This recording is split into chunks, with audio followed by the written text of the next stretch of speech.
এখন মামাতো ভাইয়ের সাথে এসেছি শুলপুর নদী দেখতে। নদীর পাশে একটি নদীর মধ্যে চর পড়ে একটি বাগানের সৃষ্টি হয়েছে। বাগানটা আপনাদের সামনে আমি তুলে ধরবো। আর এখানে অনেক দূর থেকে মানুষ ঘুরতে আসে, আপনারা দেখতে পাচ্ছেন মোটরসাইকেলে দাঁড়িয়ে আছে, ওটা আমার মামাতো ভাই। আমি একটু সাইডে এসেছি, তা আপনাদের সামনে নদীর পুরো দৃশ্যটা তুলে ধরবো, যে বাংলাদেশের নদ নদীগুলো কেমন, এবং যাওয়ার পথেও কিছু দৃশ্য তুলে ধরার চেষ্টা করব। আর আপনারা বুঝতে পারছেন, বেশি কিছু বলার নেই।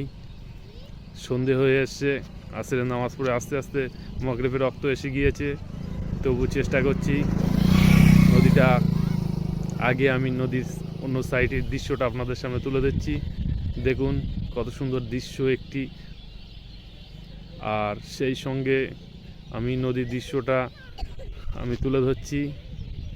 এটা হলো নদী, শুলপুর নদী। ওই নদীখানে দেখাচ্ছে, ওটা একটি বাগানের চর পড়ে গিয়েছে। আমি সমস্ত ভিডিওটা ব্যাক ক্যামেরায় আপনাদের আমি দেখাতে যাচ্ছি। আপনারা আমার সাথে থাকুন এবং দেখতে থাকুন। তো বন্ধুরা, আপনারা বুঝতে পারছেন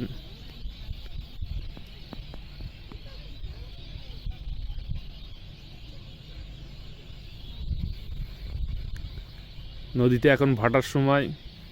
নদীর পানি অনেক নিচে নেমে গিয়েছে। নদীর পানি এই পর্যন্ত, আমি যে পর্যন্ত দাঁড়িয়ে আছি এই পর্যন্ত থাকে, এবং পুরো নদীটায় আমি আপনাদের সামনে তুলে ধরার চেষ্টা করছি।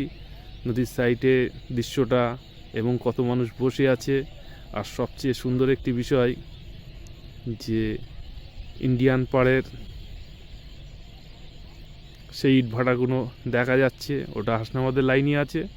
হাসনাবাদে কিছু কিছু লাইটের ফোকাসে পিটি আসছে। আর সবচেয়ে বড় জিনিস, এই যে চর পড়ে পড়ে ঢিবে হয়ে একটি বাগানের সৃষ্টি হয়েছে। বাগানের দৃশ্যটা আপনাদের সামনে তুলে ধরছি।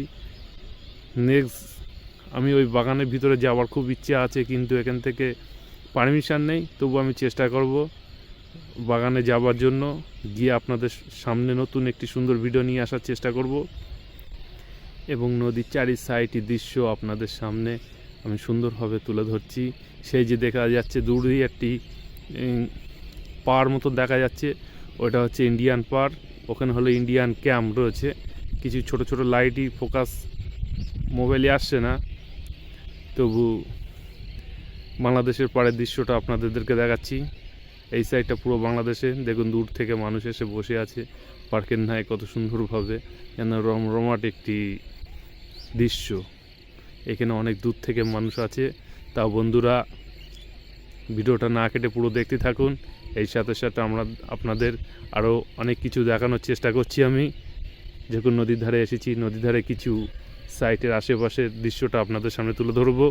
তা না কেটে আমার সাথে থাকুন এবং পুরো ভিডিওটা দেখতে থাকুন। আমি ওপরের দিকে উঠছি, নিচের দিকে নেমেছিলাম। এগুলো সমস্ত সিমেন্টের বস্তা দিয়ে পাড়গুলো বেঁধে রেখে দিয়েছে, এবং আমার মামাতো ভাই মোটরসাইকেলে দাঁড়িয়ে আছে দেখা যাচ্ছে। আর দেখতে পাচ্ছেন রাস্তার ধারে কত মানুষ বসে আছে, এবং সন্ধে হয়ে এসছে, সূর্য ডুবে গিয়েছে। তো বেশিক্ষণ এখানে দাঁড়াবো না, আপনাদের নিয়ে যাচ্ছি সামনে রাস্তাটা দৃশ্যটা দেখানোর জন্য। সামনে খুব সুন্দর, চারের দু সাইডে বাবলা গাছ, মধ্যিখান থেকে রাস্তার দৃশ্যটা আপনাদের সামনে তো তুলে ধরার চেষ্টা করব যতটা পারি। ততক্ষণ আমার সাথে থাকো।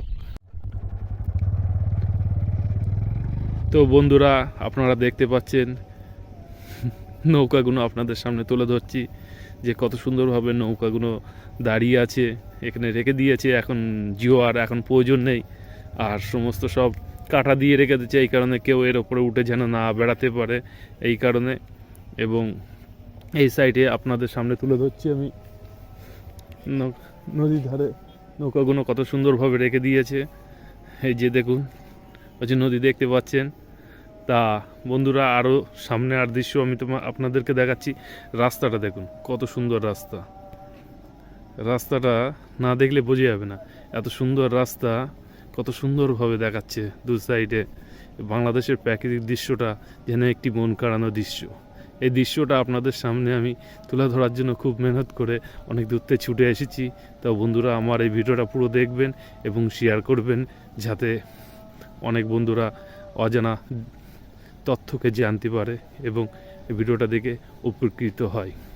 এবং আপনাদের সামনে তুলে ধরছি নদীর ধারে কীভাবে ছোট ছোট কুটিরি করে মানুষ এখানে ছাগল দুম্বা পালন করছে, সেই দৃশ্যটা আপনাদের সামনে আমি তুলে ধরছি। দেখুন কত সুন্দর একটি দৃশ্য। ওই যে সমস্ত সব কিছু ওই যে মেরে তুলে দিচ্ছে, এখন ওপরে তোলার চেষ্টা করছে। চাচা দেখা যাক।